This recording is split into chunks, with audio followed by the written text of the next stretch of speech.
Welcome to our channel. If you want to delete a smartwatch from your Bluetooth list to remove old pairing connections, follow these step-by-step instructions. Step 1. Open the Settings app on your smartphone by tapping the gear icon in your app drawer or notification panel. Step 2. Scroll down and tap on Bluetooth or connected devices to view all paired devices. Step 3.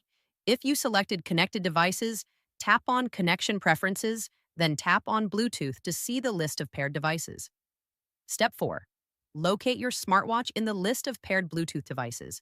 Step 5. Tap the gear icon or settings icon next to your smartwatch name to access device settings. Step 6. Tap Forget, Unpair, or Forget Device to remove the smartwatch from your Bluetooth pairing list. Step 7. Confirm the action when prompted to permanently delete the smartwatch from your phone's Bluetooth connections. Step 8. If your smartwatch is still visible in the list, ensure it is powered off before attempting to unpair it again. Step 9.